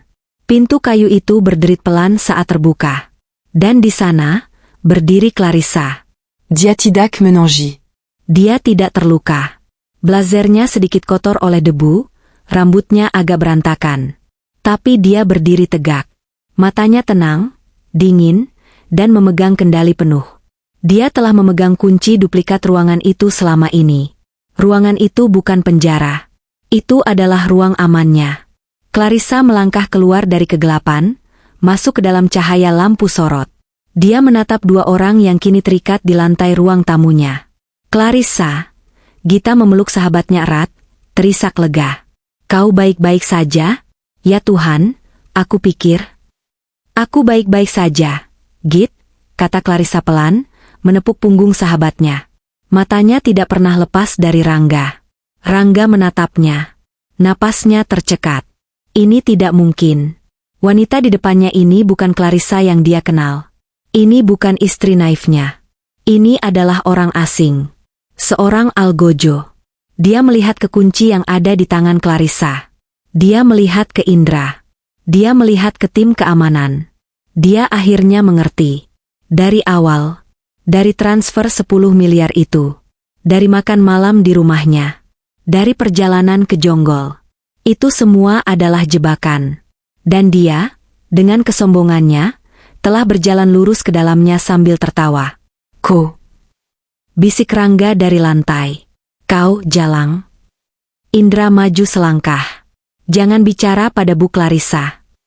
Lalu Indra berbalik ke arah timnya. Dia berusaha mendobrak pintu untuk menyerang Bu Clarissa. Kalian semua saksi. Ya, Pak. Jawab mereka serempak. Babak pertama telah berakhir. Panggung telah siap untuk babak kedua. Suasana di ruangan itu begitu tegang, hingga terasa sulit bernapas. Satu-satunya suara adalah isak tangis Melinda yang dibuat-buat dan napas Rangga yang berat dan cepat, seperti binatang yang terpojok. Clarissa melepaskan pelukan Gita. Dia berjalan pelan, langkahnya mantap di atas lantai yang kotor. Dia berhenti beberapa langkah di depan Rangga dan Melinda. Lampu sorot dari belakang tim keamanan membuat bayangannya tampak besar, menutupi mereka berdua. Kenapa? Bisik Rangga. Suaranya parau, penuh ketidakpercayaan. Dia tidak lagi marah. Dia hancur. Kenapa kau lakukan ini padaku? Clarissa? Aku suamimu. Clarissa menatapnya. Narator yang serba tahu bisa melihat isi hatinya. Bukan lagi kemarahan. Bukan lagi rasa sakit. Yang tersisa hanyalah rasa jijik yang dingin. Kau berhenti menjadi suamiku saat kau memutuskan untuk mencuri dariku, kata Clarissa, suaranya jelas dan stabil, bergema di ruangan itu. Dan kau berhenti menjadi manusia saat kau memutuskan untuk membunuhku. Aku tidak. Rangga mencoba menyangkal. Jangan bohong. Gita tiba-tiba berteriak, kemarahannya meledak. Dia melangkah maju, wajahnya merah karena marah dan air mata. Kami dengar semuanya. Kami dengar setiap kata kotormu. Melinda, yang tadinya menangis, langsung mengangkat kepalanya. Matanya terbelalak. Dengar? Indra mengangkat tangannya, memberi isyarat pada Gita untuk tenang. Bu Gita, benar. Indra lalu berjalan ke tas perlengkapan yang dibawa salah satu timnya. Dia mengeluarkan sebuah pengeras suara portabel yang kecil namun kuat, dan sebuah pemutar rekaman digital. Dia menghubungkan keduanya. Rangga Adinata, kata Indra, suaranya formal seperti di ruang pengadilan. Melinda Sari. Semalam, sekitar pukul 9 malam, kalian melakukan percakapan di ruangan ini. Kalian mungkin mengira Bu Clarissa tidak bisa mendengar di ruang belakang. Jantung Rangga serasa jatuh ke perutnya. Tidak mungkin. Melinda mulai gemetar hebat. Bros anggrek yang dipakai wanita itu. Itu bukan bros biasa. Pikirannya yang cepat langsung menyatukan kepingan teka-teki. Penyadap suara. Kami pikir, lanjut Indra, kalian mungkin ingin mendengarnya lagi. Sekadar untuk menyegarkan ingatan. Indra menekan tombol, putar. Keheningan dipecahkan oleh suara tawa. Suara tawa Rangga sendiri. Dia pasti sedang menangis sekarang. Suara Rangga dari rekaman itu terdengar jelas dan nyaring. Wanita manja. Dia tidak akan bertahan satu malam pun di sana. Rangga menutup matanya. Suaraku. Lalu suara Melinda. Setelah dia tanda tangan. Dan suara Rangga. Lebih pelan. Setelah dia tanda tangan, dia tidak boleh keluar dari rumah ini hidup-hidup. Melinda memekik ngeri, seolah mendengar suara hantu. Rekaman itu terus berlanjut, tanpa ampun. Bunuh diri lebih baik. Suara Melinda terdengar lagi, dingin dan penuh perhitungan. Dia depresi, kita bisa membuatnya terlihat seperti gantung diri. Atau minum racun. Aku bisa mendapatkan sesuatu yang tidak terdeteksi saat otopsi. Gita menutup mulutnya, air mata segar mengalir. Mendengar rencana pembunuhan sahabatnya diucapkan dengan begitu santai, adalah sebuah kengerian baru. Clarissa tetap diam. Wajahnya tanpa ekspresi. Dia hanya menonton. Dia perlu melihat wajah mereka saat mendengar kebusukan mereka sendiri. Rangga mulai gemetar. Ya, bunuh diri. Itu sempurna. Kita akan tulis surat wasiat palsu. Pikiran Rangga hancur. Dia tidak bisa lagi memproses. Rekaman itu adalah paku terakhir di peti matinya. Dia mendengar dirinya sendiri, dengan bangganya, merencanakan kematian istrinya. Dia mendengar dirinya sendiri tertawa. Tidak ada pengacara di dunia yang bisa membelanya dari ini. Tapi Melinda berbeda. Saat dia mendengar suaranya sendiri dengan jelas menyarankan, minum racun, otaknya tidak hancur. Otaknya beralih ke mode bertahan hidup terakhir. Hanya ada satu jalan keluar. Satu-satunya kambing hitam. Begitu Indra mematikan rekaman, sebelum ada yang bisa bicara, Melinda menjerit. Bukan jeritan ketakutan. Itu adalah jeritan tuduhan. Dia otaknya. Pekiknya, merangkak di lantai, menunjuk Rangga dengan jarinya yang gemetar. Dia, Rangga. Dia yang merencanakan semuanya. Rangga, yang masih shock, menatap Melinda. Apa? Aku tidak tahu apa-apa. Raung Melinda, air mata kini mengalir deras, air mata yang tulus karena ketakutan akan penjara. Dia bilang itu hanya untuk menakut-nakuti Bu Clarissa. Dia bilang itu hanya sandiwara untuk mendapatkan aset. Dia menatap Clarissa, matanya memohon. Bu Clarissa, Anda harus percaya padaku. Aku mencintainya. Dia memanipulasiku. Dia bilang Anda wanita jahat yang menyiksanya. Aku bodoh, aku tahu. Tapi aku tidak pernah mau membunuh siapapun. Pikiran Melinda bekerja panik. Iya, salahkan cinta. Salahkan manipulasi. Aku korban. Dia memaksaku. Lanjutnya, malam itu, dia mabuk. Dia yang bicara soal bunuh diri. Aku hanya takut padanya. Dia memukulku. Lihat, dia menunjuk pipinya yang sedikit memar karena tamparan Rangga kemarin. Dia memukulku karena aku bilang aku mau menolongmu.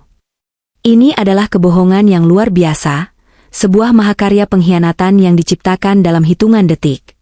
Rangga mendengarkan ini dengan mulut ternganga. Wanita yang dia cintai. Wanita yang menjadi sekutunya. Wanita yang bersamanya merencanakan semua ini, kini melemparkannya ke bawah bus tanpa berkedip sedikitpun. Kau bohong, teriak Rangga, suaranya serak. Melinda, kau yang menyarankan racun. Kita mendengarnya. Karena dia mengancamku, jerit Melinda. Dia bilang dia akan membunuhku jika aku tidak setuju. Dia monster. Dia yang menjebakku di sini. Dia beringsut di lantai kotor itu ke arah kaki Clarissa. Bu Clarissa, tolong aku akan bersaksi. Aku akan memberitahu polisi semuanya. Dia monster. Tolong ampuni aku hanya korban. Pikiran Clarissa menatap pemandangan di depannya. Sungguh melodrama yang menyedihkan. Dia melihat cinta mereka, yang mereka anggap begitu hebat hingga rela membunuh untuknya, hancur menjadi debu dalam sekejap. Pikiran Rangga akhirnya meledak. Pengkhianatan dari Melinda jauh lebih menyakitkan daripada pengkhianatan Clarissa. Pengkhianatan Clarissa adalah perlawanan, pengkhianatan Melinda adalah akhir. Dia berhenti memberontak. Dia berhenti berteriak. Dia terkulai di lantai. Bahunya bergetar. Rangga Adinata, pria yang ambisius, pria yang tampan, pria yang sombong mulai menangis. Bukan tangisan penyesalan. Itu adalah tangisan seorang anak kecil yang kalah telak. Tangisan putus asa karena kehilangan segalanya. Clarissa menatap kedua orang itu. Satu menangis histeris sambil menuduh. Satu lagi menangis dalam kekalahan total. Ini adalah pemandangan yang dia tunggu-tunggu. Tapi dia tidak merasakan kemenangan yang meledak-ledak. Dia hanya merasakan kelegaan yang dingin. Beban 10 tahun pernikahan yang penuh kepura-puraan akhirnya terangkat. Dia menatap Indra. Indra mengangguk mengerti. Bahwa mereka, katanya kepada tim keamanan. "Tunggu," teriak Melinda, saat dia ditarik berdiri. "Bu Clarissa, tolong. Aku." Clarissa mengangkat tangannya. Melinda terdiam. Clarissa berjalan mendekat ke Melinda. Dia menatap lurus ke mata wanita yang telah mencoba mencuri suami, harta, dan nyawanya. "Kau bilang," kata Clarissa pelan, suaranya hanya untuk didengar oleh mereka bertiga. "Kau bisa mendapatkan racun yang tidak terdeteksi." Wajah Melinda memucat.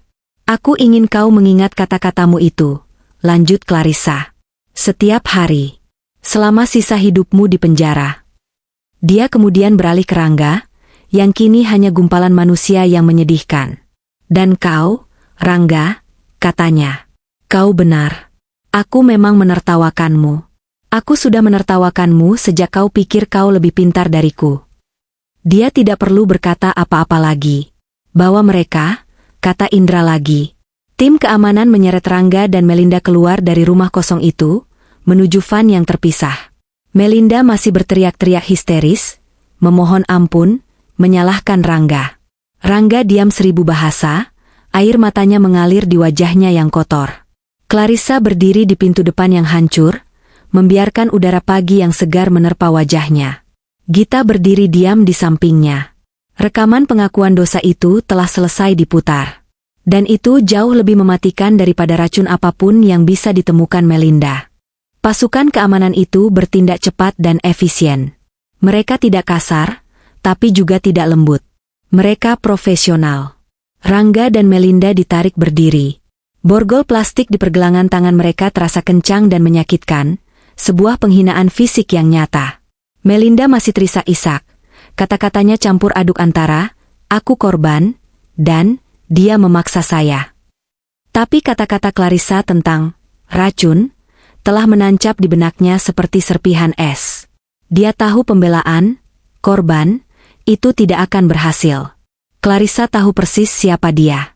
Rangga, sebaliknya, benar-benar hancur. Dia diseret seperti karung beras, kakinya nyaris tidak menapak di lantai.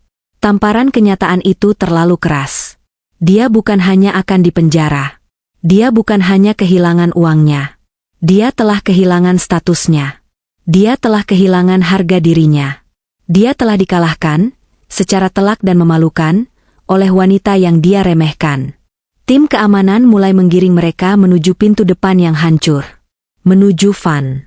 Menuju kantor polisi. Menuju akhir dari segalanya. Disinilah, di ambang pintu antara kegagalan dan kehancuran abadi, sesuatu di dalam diri Rangga patah. Ini bukan lagi soal ego. Ini adalah teror murni. Penjara. Pikiran Rangga yang tadinya kosong, kini dibanjiri gambaran-gambaran mengerikan tentang penjara. Sel yang sempit, kotor. Kekerasan. Kehilangan kendali atas hidupnya sendiri. Dia, Rangga Adinata, yang terbiasa tidur di spray sutra dan memerintah ratusan karyawan, akan menjadi pesakitan. Seorang tahanan. Nomor, bukan nama. Dia tidak akan sanggup. Dia tidak akan bertahan. Dia melihat Clarissa, yang berdiri diam seperti patung pualam, mengawasi kepergian mereka. Dia tidak lagi terlihat seperti algojo. Dia tidak lagi terlihat seperti musuh. Dalam sekejap, di mata Rangga yang putus asa, Clarissa berubah menjadi satu-satunya harapan. Dia adalah istrinya. Terlepas dari semua yang telah terjadi, secara hukum, dia masih istrinya. Dia memiliki kuasa. Dia yang memegang rekaman itu. Dia yang membayar tim keamanan ini. Dia bisa menghentikan ini. Tunggu, Rangga berteriak. Suaranya serak dan pecah. Para petugas keamanan berhenti sejenak, menatap Indra. Indra memberi isyarat untuk menunggu. Rangga berbalik. Borgol di belakang punggungnya membuatnya canggung. Dia menatap Clarissa. Dan kemudian, Rangga Adinata melakukan hal yang tidak pernah dia bayangkan akan dia lakukan seumur hidupnya. Dia jatuh berlutut. Bukan jatuh yang disengaja. Lututnya lemas begitu saja. Dia ambruk di lantai semen yang kotor, di antara serpihan kayu dari pintu yang hancur. Dia berlutut di hadapan istrinya. Clarissa. Suaranya kini bukan lagi teriakan. Itu adalah rintihan. Rintihan yang menyedihkan. Clarissa sayang tolong. Gita, yang berdiri di samping Clarissa, mendengus jijik. Tapi Clarissa tetap diam. Dia menonton. Narator yang serba tahu melihat ke dalam jiwa Rangga. Ini bukan penyesalan. Dia tidak menyesal telah berselingkuh. Dia tidak menyesal telah mencuri. Dia bahkan tidak menyesal telah merencanakan pembunuhan. Dia menyesal karena dia tertangkap. Dia menyesal karena dia kalah. Dia tidak memohon pada wanita yang hatinya telah dia hancurkan. Dia memohon pada satu-satunya orang di ruangan itu yang memiliki kekuasaan untuk menyelamatkannya dari neraka yang akan datang. Aku hilaf, isak Rangga. Air mata dan ingus mengalir di wajahnya, bercampur dengan darah kering dari cakaran Melinda. Dia tidak peduli betapa menjijikannya penampilannya. Aku buta, Clarissa. Buta karena ambisi. Buta karena wanita itu. Dia menoleh, menatap Melinda dengan kebencian. Ini semua idenya. Phoenix Holdings. Racun itu semua dia. Dia yang meracuni pikiranku. Dia penyihir. Dia penipu. Melinda, yang telah diseret ke dekat pintu, berhenti menangis. Dia menatap Rangga dengan tak percaya. Baru beberapa menit lalu dia menyalahkan Rangga. Kini Rangga membalikannya. Persekutuan mereka benar-benar telah menjadi tontonan saling tuduh yang paling menyedihkan. Rangga tidak peduli pada Melinda. Dia kembali fokus pada Clarissa. Aku masih mencintaimu, Clarissa, katanya. Kata-kata itu terasa seperti duri di tenggorokannya sendiri, tapi dia harus mengatakannya. Di lubuk hatiku, selalu kamu. Aku hanya tersesat. Aku mohon, jangan lakukan ini padaku. Jangan penjarakan aku. Aku suamimu. Dia mencoba merangkak maju dengan lututnya. Pikirkan 10 tahun kita. Pikirkan ayahmu. Dia tidak ingin melihatku seperti ini. Dia menyayangiku seperti putranya sendiri. Menyebut nama ayahnya adalah kesalahan fatal. Wajah Clarissa, yang tadinya hanya dingin, kini mengeras. Ekspresinya menjadi setajam silet. Jangan, kata Clarissa. Suaranya pelan, tapi memotong rintihan Rangga. Jangan pernah sebut nama ayahku dengan mulut kotormu itu. Rangga terdiam. Ayahku, lanjut Clarissa, menyayangimu karena dia pikir kau mencintai putrinya. Dia tidak tahu kau adalah ular yang dia bawa ke dalam rumahnya. Narator melihat ke dalam hati Clarissa. Dia merasakan gelombang kemarahan terakhir. Kemarahan atas nama ayahnya yang telah dikhianati kepercayaannya. Rangga, melihat kemarahan itu, tahu dia telah salah langkah. Dia panik. Dia harus mencoba cara lain. Aku akan melakukan apa saja, teriaknya putus asa. Aku akan menceraikanmu. Aku tidak akan meminta sepeser pun. Aku akan pergi dari hidupmu.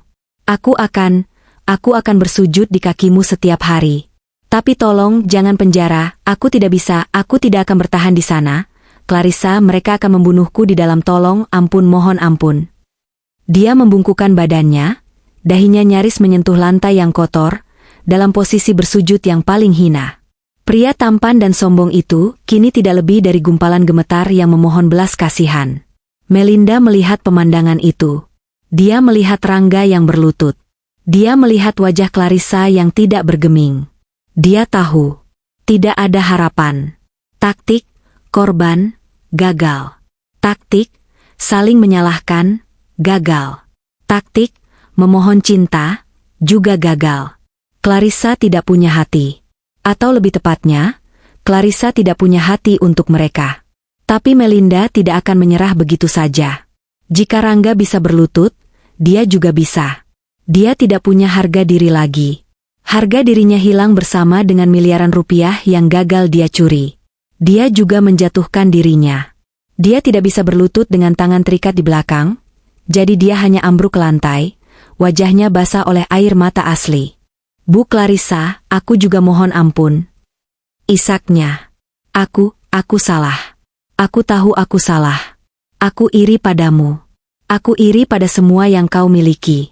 Aku hanya ingin hidup enak. Aku tidak ingin membunuhmu, aku bersumpah, itu hanya omong kosong orang mabuk, kami tidak bersungguh-sungguh. Kau menyarankan racun yang tidak terdeteksi, kata Clarissa dingin, mengingatkannya. Aku tidak tahu apa yang kukatakan, raung Melinda. Aku mohon, aku akan melakukan apa saja. Aku akan menjadi pembantumu seumur hidup. Aku akan membersihkan sepatumu. Jangan penjarakan aku masih muda, tolong jangan hancurkan hidupku, mohon ampun. Ruangan itu kini dipenuhi suara dua orang dewasa yang menangis, meraung, berlutut, dan memohon ampun. Itu adalah simfoni keputusasaan. Gita menatap mereka dengan jijik, lalu menatap sahabatnya. Dia bertanya-tanya apa yang akan dilakukan Clarissa. Sebagian kecil dari dirinya hampir merasa kasihan. Tapi Clarissa tidak. Narator melihat ke dalam benaknya. Dia tidak merasakan apa-apa. Tidak ada belas kasihan. Tidak ada keraguan. Tidak ada kemarahan lagi. Dia hanya merasa kosong. Dan lega. Dia telah melihat wajah mereka yang sebenarnya. Wajah serakah mereka. Wajah manipulatif mereka. Wajah pengecut mereka. Dan sekarang, wajah putus asa mereka. Dia telah melihat Rangga, suaminya, menuduh selingkuhannya untuk menyelamatkan diri. Dia telah melihat Melinda, si pelakor, menuduh Rangga untuk menyelamatkan diri. Mereka adalah dua kalajengking di dalam botol, saling menyengat sampai mati. Clarissa menatap kedua orang yang terhina di depannya, yang bersujud di lantai kotor rumah yang mereka pilih sebagai panggung kejahatan mereka. Dia berpikir, kalian bahkan tidak pantas mendapatkan kebencianku. Dia berbalik, tidak lagi mau melihat mereka. Dia berjalan beberapa langkah menuju Indra. Indra, katanya, suaranya tenang dan jelas. Ya, Bu, jawab Indra. Rangga dan Melinda mengangkat kepala mereka. Mereka menahan napas. Ini adalah momen keputusan. Kau dengar mereka, kata Clarissa. Mereka berdua memohon ampun. Saya dengar, Bu. Pastikan, kata Clarissa, suaranya sedingin baja. Mereka mendapatkan setiap detik dari apa yang pantas mereka dapatkan. Serahkan rekamannya. Serahkan bukti transfernya. Serahkan semuanya ke polisi. Pastikan jaksa penuntut terbaik yang menangani kasus ini. Keputusan telah dijatuhkan. Tidak. Bisik Rangga. Tidak, jerit Melinda.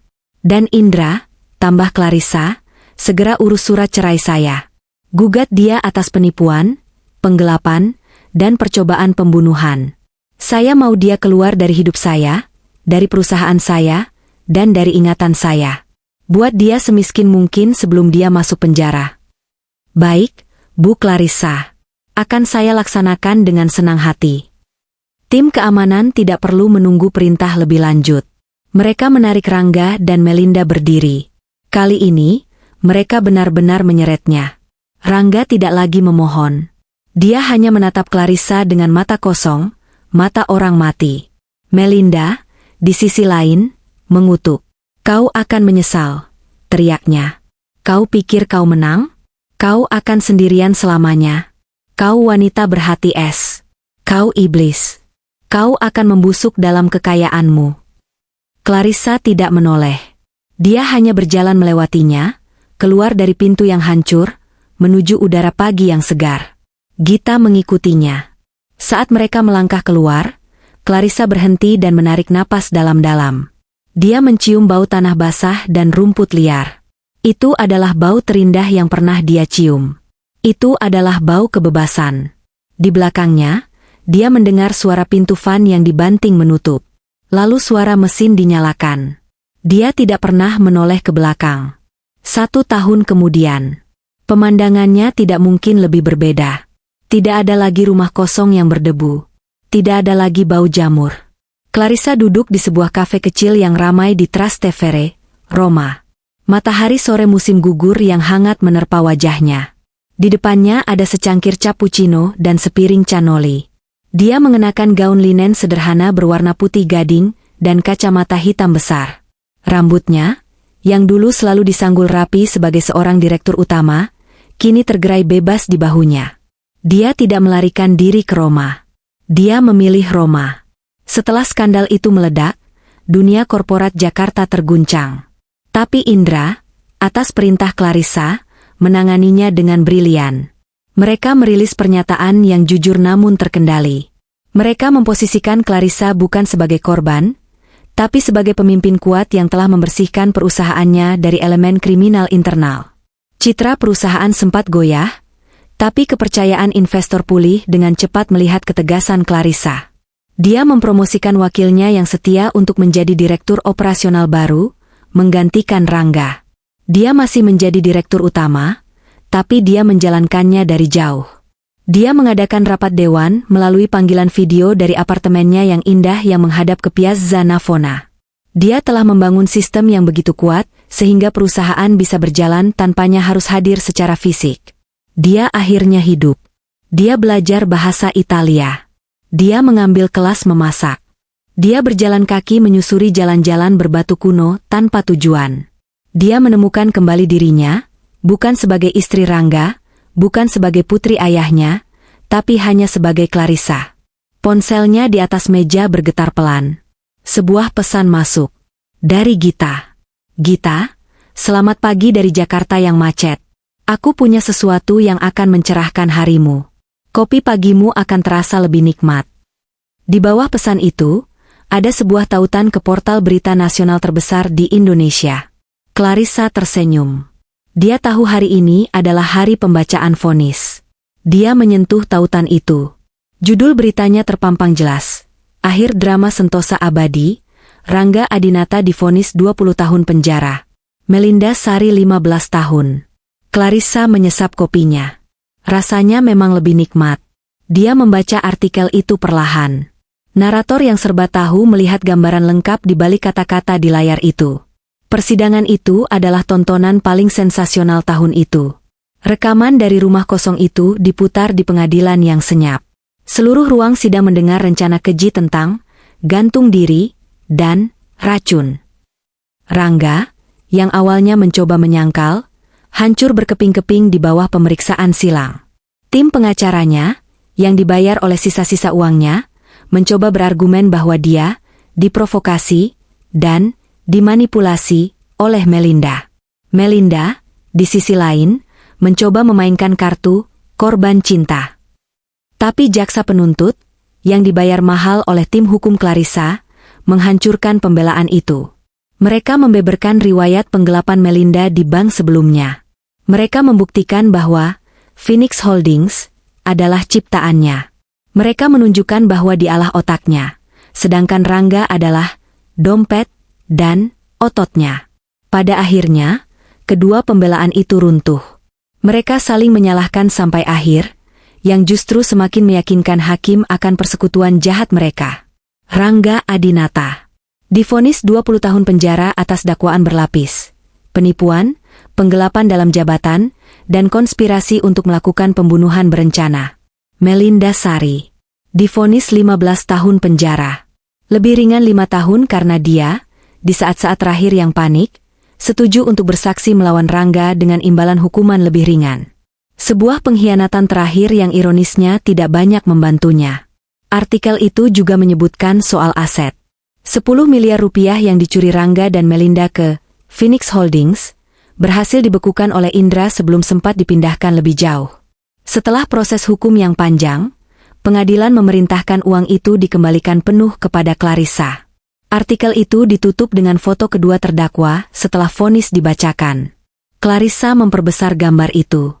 Rangga, pria yang dulu begitu tampan, begitu angkuh, begitu bangga dengan setelan jas mahalnya.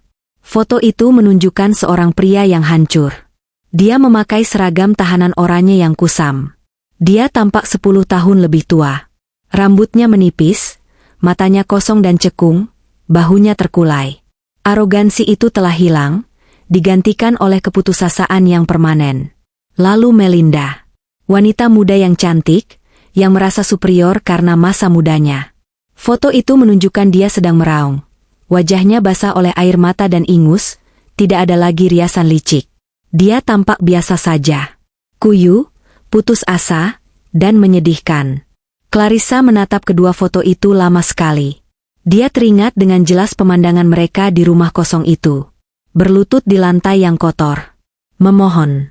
Mengemis. Saling menuduh. Dia membandingkan gambar di ingatannya dengan gambar di layar ponselnya. Narator yang serba tahu melihat ke dalam hati Clarissa. Dia merasakan gelombang kepuasan yang murni dan dingin. Ini adalah karma. Karma yang terlihat jelas, yang bisa dia lihat dalam bentuk piksel di layar. Mereka ingin merebut kekayaannya agar bisa hidup mewah. Mereka ingin membunuhnya agar bisa menikmati dunia. Dan sekarang, disinilah dia, di Roma. Menikmati kekayaannya, menikmati dunianya, menikmati hidupnya. Dan disinilah mereka. Di dalam kotak beton, memakai seragam, telah kehilangan segalanya, termasuk kebebasan dan masa muda mereka. Mereka tidak hanya gagal mendapatkan kekayaannya, mereka telah kehilangan milik mereka sendiri. Sebuah senyuman kecil terbentuk di bibir Clarissa. Dia teringat pada 10 miliar yang dikembalikan pengadilan. Dia tidak mau menyentuh uang kotor itu. Uang yang telah ternoda oleh pengkhianatan. Minggu lalu, atas namanya, Indra telah menyumbangkan seluruh 10 miliar rupiah itu ke sebuah yayasan nasional baru yang didedikasikan untuk membantu perempuan korban kekerasan dalam rumah tangga dan penipuan. Sebuah ironi terakhir yang manis. Clarissa meletakkan ponselnya. Dia mengangkat cangkir cappuccinonya, seolah bersulang dalam hati untuk ayahnya, untuk Indra, dan untuk dirinya sendiri. Lalu, di tengah keramaian kafe di Roma, dia tertawa. Itu bukan tawa yang keras atau histeris. Itu adalah tawa pelan yang keluar dari dalam dadanya. Tawa lega. Tawa kemenangan. Tawa seorang wanita yang telah berjalan melewati neraka dan keluar dengan memegang kepala iblis di tangannya. Dia meminum kopinya. Rasanya sungguh nikmat. Matahari terasa hangat di kulitnya. Hidup itu indah.